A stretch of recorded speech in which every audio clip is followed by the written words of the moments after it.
Hi everyone. So first of all, I want you to notice that triangle DBE sits inside triangle ABC. And that may seem obvious, but that shows us that they are similar triangles, which means that their sides have a common ratio, and that's going to be important. Now, another fact that we want to pay attention to right away is that the ratio of BE, which is this length down here, to EC, which is this shorter length down here, is 3 to 2. So that means that whenever there are 3 units making up BE, just like that, 1, 2, 3 units, there are 2 of those exact units making up EC. So now when we look at the entire length of BC, which is this whole length, it is made up of 5 of those units. Now we can see that the length of BE, which I'm going to draw like this, is 3/5 the length of BC. And that's something important for us to keep in mind. Since we know that DBE and ABC are similar triangles, that means that the ratio of each side of DBE is going to be 3/5 of any side of ABC. Okay, well, let's get started on part 1 of this question. We need to find the length of DE, which is this length here.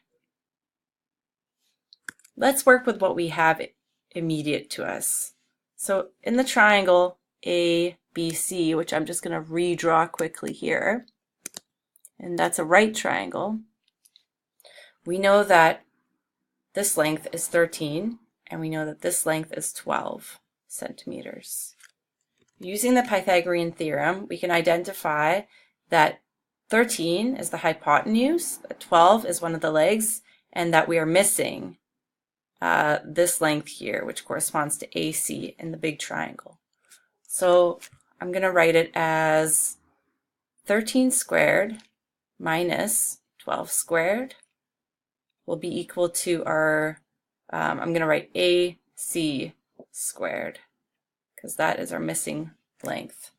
So 13 squared is 169 minus 12 squared, which is 144, will be equal to AC squared. 169 minus 144 is 25. And taking the square root of both sides will bring us to AC is equal to 5. Okay, great. So we just figured out that the length of this side here is 5. Now, because we know the ratio between those two triangles, I know that the length of DE is going to be 3/5 of 5. So the length of DE is equal to 3/5 of the length of AC. Well, I just figured out what the length of AC is. It was 5. So I'm just saying 3/5 times 5. The 5's will cancel out, and I'm just left with 3. Great. Let's not forget our units. So 3 centimeters is the answer to the first part of the question. Okay, so for part 2, we have to find the areas of the small triangle BED and the trapezoid ADEC. So let's start by finding out what the missing lengths are that we need to still find. Now, looking at our triangle, we have the height, it's 3, but we don't have the base of the triangle, and we need to find the length from here to here. Now, we know that the length of the big triangle is 12, and since we know that the ratio of the small triangle to the big triangle is 3 to 5, we can multiply 12 by 3 to 5. So by 3/5. 12 times 3/5 gives us 36/5. So the length of the base of this small triangle here is 36/5. Now, what is the area of a triangle? Area triangle is base times height divided by 2. The base is 36/5. The height is 3, and we're dividing everything by 2. So 36 times 3 gives us 108, and that's divided by 5, and we're going to divide by 2, so instead I will multiply by half, and I end up with 108/10, which I can simplify down to 54/5. Okay, that's the area of the triangle. Now I need to find the area of the trapezoid. And the trapezoid looks kind of like this.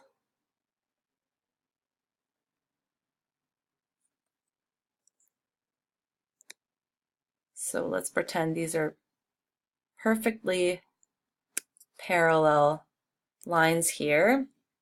These two. This is how we indicate parallel lines. Okay, so what lengths do we know? We know that this side here is 5. We know that this side here is 3. And based on our calculations before, we know that this little part here was 2/5 of that entire segment. So if you look back up here in our original diagram, we're trying to find this length here, and the entire length was 12, and we figured out that this little segment is contains 2 out of the 5 units of that whole segment BC. So we're going to multiply 12 by 2/5 this time. So 2/5 times 12 will give us 24/5. So that is this part here, 24/5. And now do I have all the ingredients that I need in order to find the area of a trapezoid? I do, because I need to multiply, or I need to find the average of the two parallel lines, which are 3 and 5. So I'll say 3 plus 5/2 to find the average, and then I will multiply by that perpendicular line, which is the height if you kind of look at it sideways. So I'll multiply by 24/5. 3 plus 5/2 brings us to 4. So I'll say 4 times 24/5, which gives us 96/5. And now I need to find the ratio of the area of the triangle to the area of the trapezoid. So I'm going to say area triangle over area trapezoid, which was, so I had 54/5 for the triangle over 96/5. And we don't like to divide a fraction by a fraction, so I'm going to express that as 54/5 times 5/96. And those 5s will cancel out, so I'll be left with 54/96, which will simplify to, if you divide the top and the bottom by 6, you'll get 9/16. And that is your ratio. If you decide to turn it into a fraction, you can do that, and you will get 0.5625. And that is the answer to part 2. I don't know why I wrote 3 here. Please ignore that. So we are still on number 2. There's our answer.